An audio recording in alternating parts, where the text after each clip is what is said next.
Hey everybody, thank you so much for tuning in. So for today's video, as promised, I have a review of Dollar Tree's air dry modeling clay.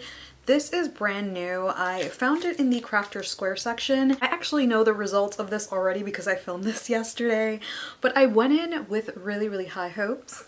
And I'm going to show you how to use it and what my results are, and in the end, if I recommend it or not.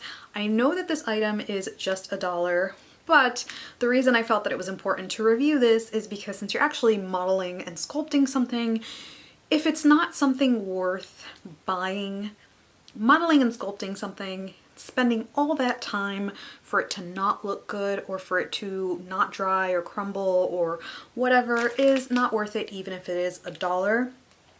But for some projects it might be. Maybe it's wonderful. We'll find out.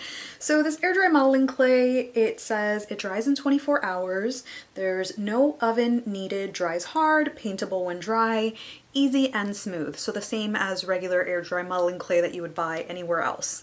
One thing that I was really happy to see is that it does include tips. Usually Dollar Tree items don't really have the best instructions.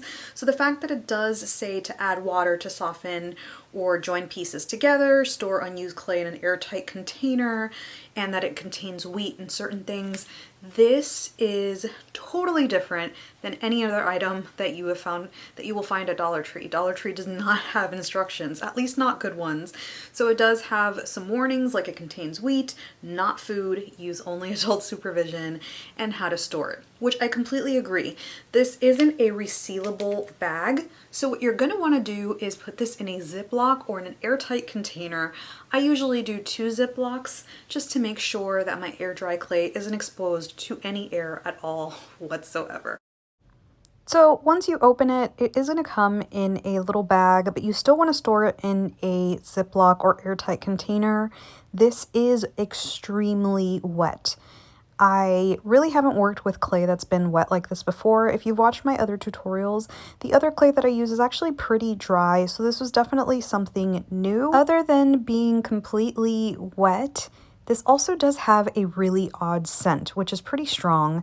I can't describe it as anything other than the smell of a sneeze, which sounds disgusting, but that's what it smells like. So I went ahead and stored it, and I'm going to start rolling it out. Like I said, this is wet, so the texture is a little different, and I am getting some residue on my hand, but that is nothing to complain about.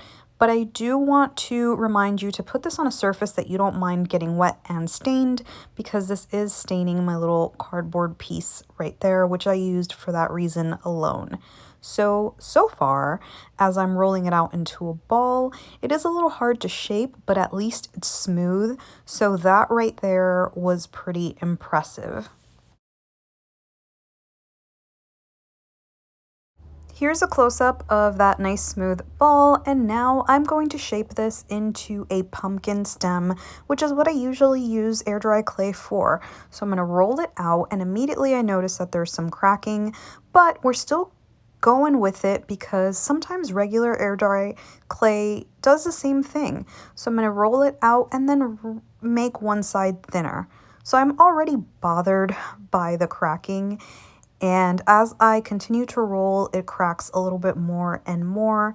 But because I wanted to give this a fair shot, I decided to use some tools to smooth that out. So I tried my fingers first, and then I tried these little sculpting tools, which I will link below if you're interested. I usually use this for fondant or for clay, but for certain areas, like if you have long nails, this really does help. So immediately I will tell you that this is a lot more delicate than my regular clay.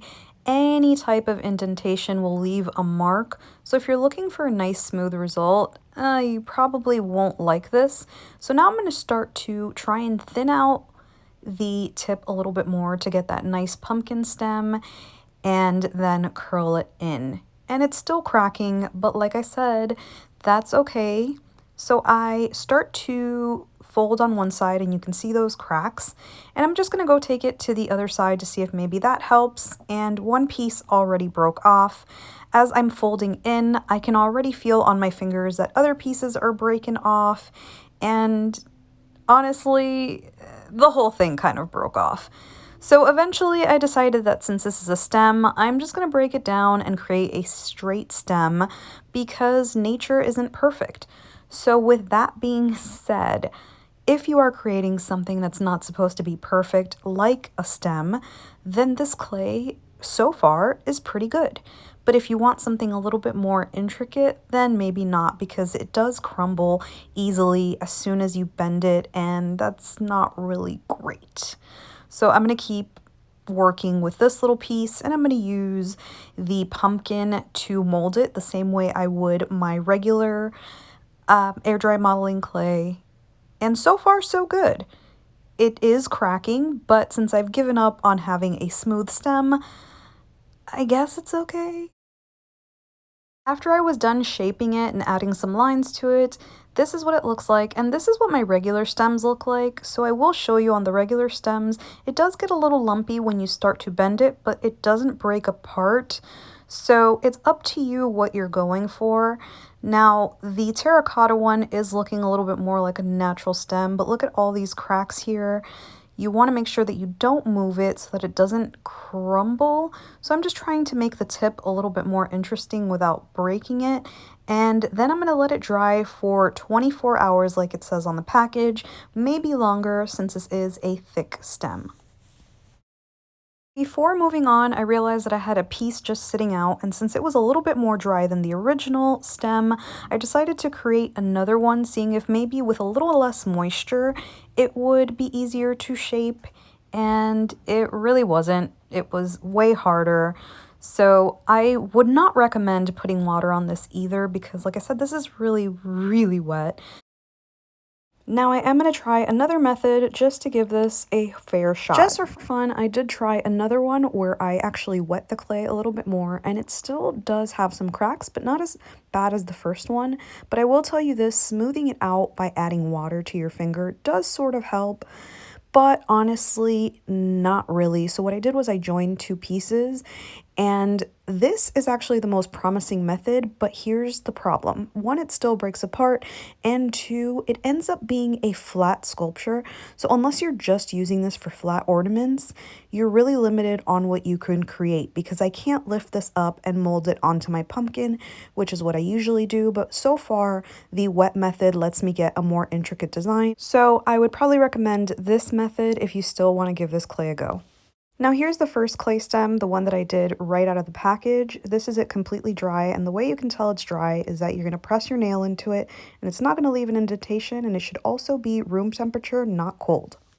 Now this is what it looks like, and honestly, I like it. I like it as a stem, but would I use this for something that needs to be nice and smooth?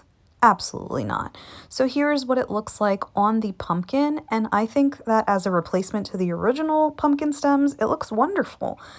But yeah, it's truly up to you and what you're using this clay for. To my final thoughts.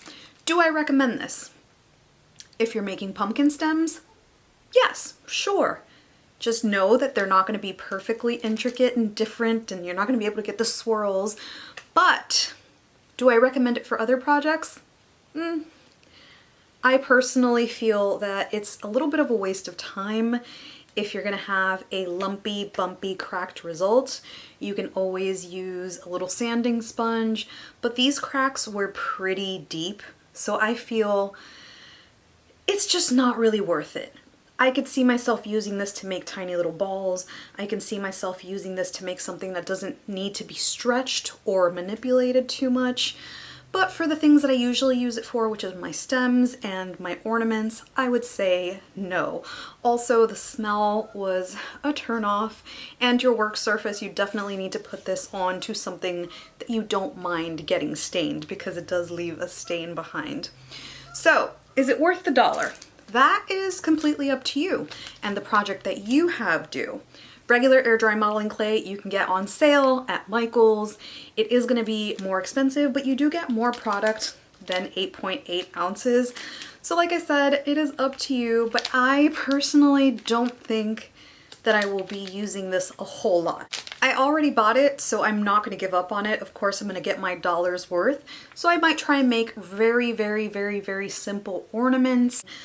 But do I see myself running out and buying this again? Probably not, because I just personally cannot take the texture, the smell, and the fact that it's just extra work for me to model. But that is completely up to you. If you don't mind those three things and $1 for this sounds worth your time, then I say go for it. I'm still gonna get use out of this, like I said, because it does do its job in the sense that it dries, which most Dollar Tree clay does not, and you can model some things. So let me know, after seeing the way that I manipulated this, would you be interested in trying this out? Do you see yourself being on the hunt for the air dry modeling clay? And what projects would you complete with it if you bought it? So as usual, thank you so much for watching. I hope that you found this review helpful, and I appreciate you so much, and I'll hopefully see you on the next one.